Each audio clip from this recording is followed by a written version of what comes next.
ሶ ለሳንት ጆሴፍ ተማሪዎች በጣም ጥሩ ዜና አለኝ።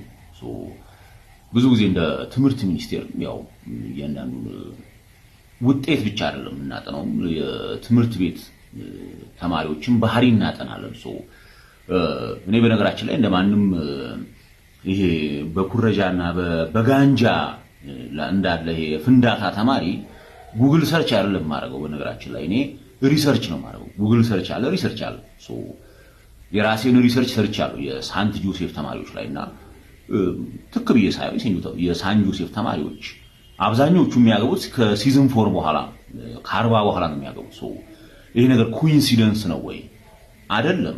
ሶ በዚህ ዙሪያ ጥናት ሰርቼ ምን ላይ ነው የደረስኩት? ያው የሳንት ጆሴፍ ተማሪዎች ያው ከሴት ጋር ስለማይማሩ ማለት ሌተር ኢን ላይፍ ላይ ነው የሴቶችን ባህሪ ያው ያወቁ የሚመጡት። በዛ ምክንያት ያው ትንሽ ጊዜ ወስድባቸዋል ወደሚለው ድምዳሜ ላይ የደረስኩት። ሶ ይሄንን ነገር ጥናቱን ሪሰርችን ለቫቲካን ልኬ ነበር። ሶ ቫቲካንም ጥፋታቸውን አምነው ይሄ የሆነው በቫቲካን በእኛ ሲስተም ስለሆነ ብለው የሴንጆ ተማሪዎች ከሲዝን 4 በኋላ ላላገቡ ወይም ማግባት ለሚፈልጉ የሪፓሬሽን ወይም ኮምፐንሴሽን ሊከፍሉ ነው። ስለዚህ ሴንጆ ተማሪዎች እልል በሉ። ሶ ከቫቲካን ጋር ባረግነው ዲል መሰረት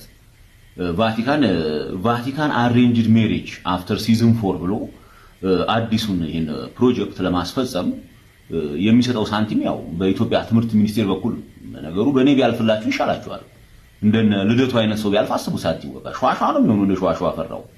ሶ የሪፓሬሽኑ ገንዘብ በዩሮ ነው። ሶ ዝም ብሎ አይሰጥም የሪፓሬሽኑ ገንዘብ። ያው መጀመሪያ ሲዝን 4 መሆንህን ታስመሰክራለህ።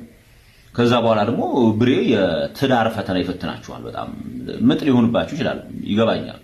ያንን የትዳር ፈተና ካለፋችሁ በኋላ ገንዘቡ የሚሰጣችሁ። ግድ የለም ብሬ አንተም ደግሞ ሁካፕ አድርገን ካላችሁ ከሴንት ጆሴፍ ተማሪ ጋር ቬሪ ኮምፓቲብል የሆነው የናዝሬት ተማሪዎች ናቸው። ከነሱ ጋር ሁካፕ ማድረግ ይቻላል። በዚህ አጋጣሚ ግን ከሲዝን 4 በኋላ ሆናችሁ ማለት ነው እስከ ሲዝን 5 ኤፒሶድ 7 ኤፒሶድ 8 ምናምን ሲዝን 6 ድረስ እንደ ካንጋሮ በየቦታው መዝለል ለምትፈልጉ ሁላ ይሄ ሪፓሬሽን አይሰጥም እንዴ።